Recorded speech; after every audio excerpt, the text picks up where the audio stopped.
vibratoire auquel on accède en ayant l'état de conscience correspondant. Alors la troisième dimension, qu'est-ce que c'est? C'est la dimension de la matière. C'est la dimension de la dualité. C'est la dimension où il y a des règles à respecter qui sont rigides. C'est la dimension où nous ne choisissons pas ce que nous vivons en réaction à ce qui nous arrive. Oh, c'est fort, nous ne choisissons pas ce que nous vivons. Ces règles, ces rigidités, ce sont toutes les croyances, tous les programmes et tout ce qu'on s'attribue pour pouvoir jouer au jeu de la troisième dimension. C'est comme si on avait décidé d'aller dans ce plan-là et qu'il fallait s'équiper. Et on s'équipe d'une armure, et on s'équipe de diverses choses, un casque pour bien se fermer, une armure pour bien se blinder, et puis après on prend des coups des bosses. C'est également une dimension, et une autre chose qui est importante, c'est que dans la troisième dimension, on a le temps linéaire. On accède à la linéarité du temps. Ça, c'est une des règles de la troisième dimension. Maintenant, on a aussi une incertitude sur l'avenir. Et ça crée des peurs. Et ça aussi, c'est des choses dont on se charge pour vivre l'expérience de la troisième dimension.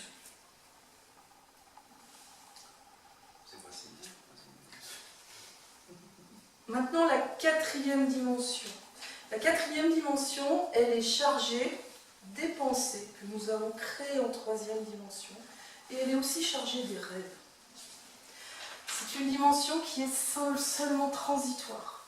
Ce n'est pas un endroit où on va rester. C'est une dimension où on va découvrir un concept spécifique qui n'existe pas dans la 3D, c'est l'amour inconditionnel. C'est vraiment cette dimension-là qui nous donne cet accès-là. Ça veut dire que quand on accède à ressentir l'amour inconditionnel, on a un pied dans la quatrième dimension. On est déjà en train de faire la transition. On commence à pouvoir choisir notre... Je vibre, notre réalité. On y a tous là, on y est déjà. On a un pied dans la 3D, on a déjà un pied dans la 4D. Dans cette dimension-là, le temps se résume à l'instant présent. À partir du moment où on a accès à cette conscience-là, on est dans la 4D. On commence à devenir observateur de ce qui nous agite, de ce qui nous agite, de ce qui nous meut.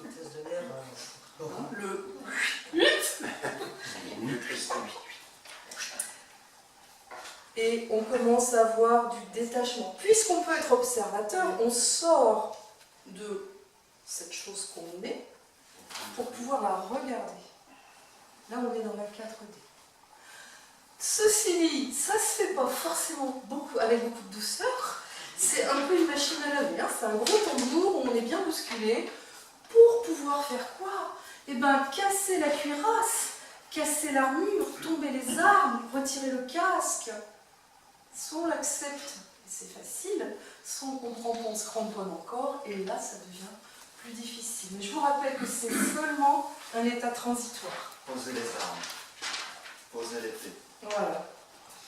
Donc l'idée de la 4D, c'est vraiment cette période qui permet de faire le ménage, de se débarrasser de tout ce qui nous a permis de faire l'expérience de la 3D, dont nous n'avons plus besoin. Le but de la Terre et de ses occupants est, en tout cas pour l'instant, d'accéder à la 5D. Et on y accède seulement en étant devenu maître de ses pensées et de ses émotions. Et ça, on l'apprend en 4D. La 3D, c'est la maternelle. La 4D, c'est le CP. L'école primaire.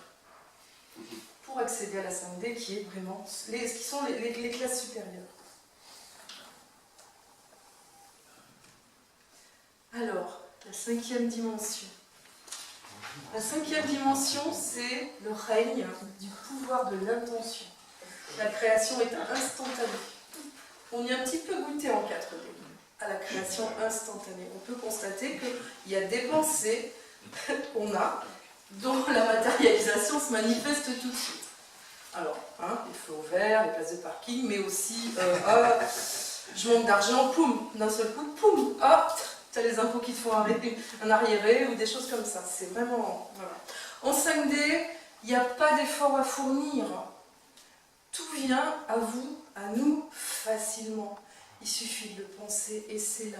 D'où la nécessité de cette classe de transition, d'apprendre à gérer ses pensées, à stopper les pensées qui ne vont pas aller dans le sens de la progression de l'être.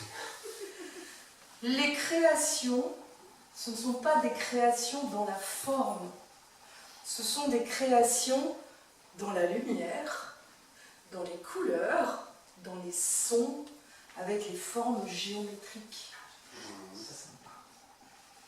et avec les fréquences.